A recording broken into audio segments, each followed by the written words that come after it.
Subject आपकी physics है और आज पढ़ोगे आप एक समान वृत्तीय गति। ये लास्ट टॉपिक है कि एक समान वृत्तीय गति। अभी हेडिंग से साफ नजर आ रहा है कि एक समान यानी चाल जो होनी चाहिए वो समान होनी चाहिए। वृत्तीय गति वृत्त के रूप में गति करेगा। अभी तक हम कह रहे थे कि वो जो कण होता था वो सरल रेखा ऐसे गति करता था। अब क्या करेगा, अब ये ऐसे गति ना करके ऐसे गति कर रहा है। ठीक है, तो लिखा हुआ है एक समान वृत्तीय गति। तो कहीं ना कहीं जो कण होगा या वस्तु होगी वो कुछ ऐसे चक्कर लगाएगी, यानी वृत्त के रूप में चारों ओर चक्कर लगाएगी। यानी जब कोई कण ठीक है किसी वृत्तीय पथ पर एक समान चाल से या एक समान वेग से गति करता है तो ऐसी गति को हम वृत्तीय गति या एक समान वृत्तीय गति कहते हैं। नहीं समझ में आया? सही सुन लो। जब कोई कण किसी वृत्तीय पथ पर एक समान चाल से गति करता है, जब कोई कण किसी वृत्तीय पथ पर एक समान चाल से गति करता है तो उस कण की जो गति होगी उस कण की गति एक समान वृत्तीय गति कहलाती है। ठीक है, यानी कण ऐसे ऐसे गति करेगा। ठीक है, तो उसकी और चाल क्या होनी चाहिए? चाल समान होनी चाहिए। और चाल समान है और वृत्त के रूप में गति करता है तो ऐसी गति वृत्तीय गति या एक समान वृत्तीय गति कहलाती है। समझ में बात? टॉपिक आया होगा समझ में? ठीक है, अब मानते हैं, ठीक है, अभी वृत्त बनाया था तो मानते हैं कि यदि कोई वस्तु स्मॉल आर त्रिज्या, जो भी ये वृत्त है, ठीक है, इसकी अपनी एक त्रिज्या होगी, ये बोलेंगे आर। कोई कण जो वृत्तीय पथ पर घूम रहा है उसकी त्रिज्या स्मॉल आर है। ठीक है, एक समान चाल, इसकी जो चाल है वो v है। क्या है? चाल v में अपना एक चक्कर पूरा करने में t समय लेता है। कितना समय लेता है? स्मॉल t समय लेता है। तब उस कण की जो चाल होगी वो v बराबर 2 पाई r अपान स्मॉल t होगी। यानी ये जो रिलेशन होगा, ये रिलेशन एक समान वृत्तीय गति का है। क्लियर है बात?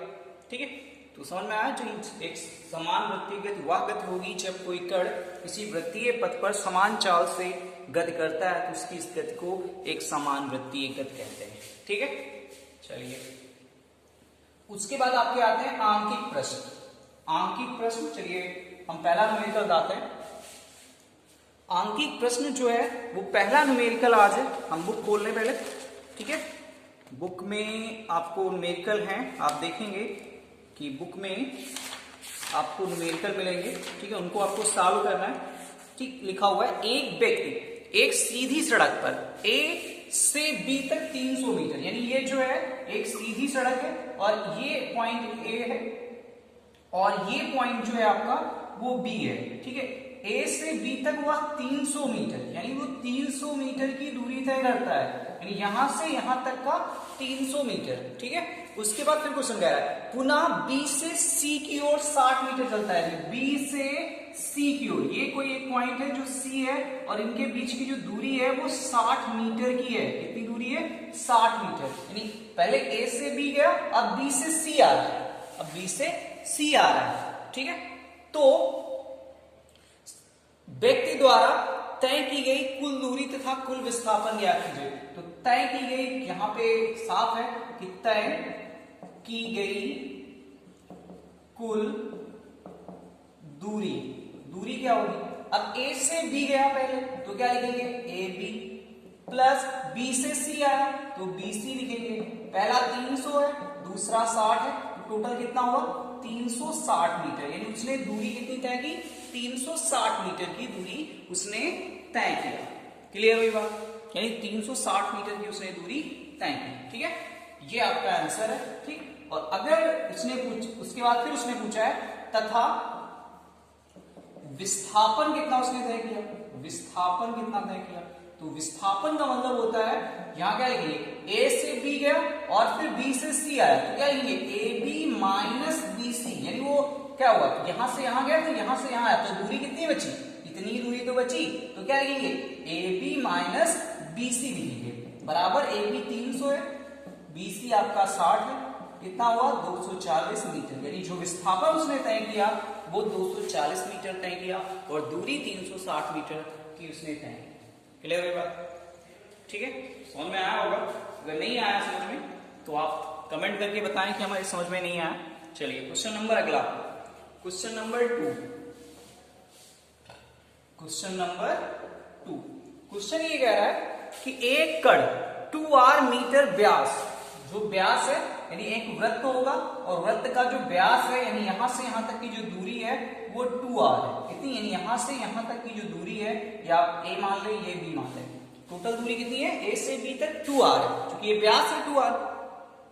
अर्धवृत्ताकार पथ पर गति करता है। पथ को तय करने के बाद कण द्वारा चली गई दूरी, अर्धवृत्ताकार पथ पे गति करता है, उसके बाद चली गई दूरी कितनी होगी, तो अर्धवृत्ताकार यानी वो कण यहां से यहां तक पहुंचा, यहां से यहां तक यानी a से b तक पहुंचा, ठीक, ये दूरी नहीं है, वो अर्धवृत्ताकार पे गति करता है, तो दूरी कितनी तय की, यानी इसकी जो त्रिज्या होगी वो r बराबर क्या है, r बराबर कैपिटल R, यहाँ पे लिखेंगे ना r बराबर 2r अपान 2 होता है ना, तो ये जो व्यास है वो 2r है, त्रिज्या कितनी होगी, इधर की r होगी और इधर की भी r होगी, तो r बराबर r लिख सकते हैं, है ना, क्योंकि अतः कण की चली गई दूरी कितनी तय करेगा, आपने पढ़ा है वृत्त का जो परिधि होती है वो 2 पाई r होती है, वृत्त की परिधि कितनी होती है 2 पाई r होती है, यही तो पढ़ा है, वृत्त की परिधि 2 पाई r, चूंकि अर्धवृत्ताकार पे चला है तो अपान 2 हो जाएगा, यहाँ पे लिखेंगे 2 पाई और r की वैल्यू यहाँ से r है, तो r बटे 2 से 2 कैंसिल यानी पाई r आएगा, जो कण द्वारा चली गई दूरी है वो पाई r है, कितनी है पाई r, ठीक है।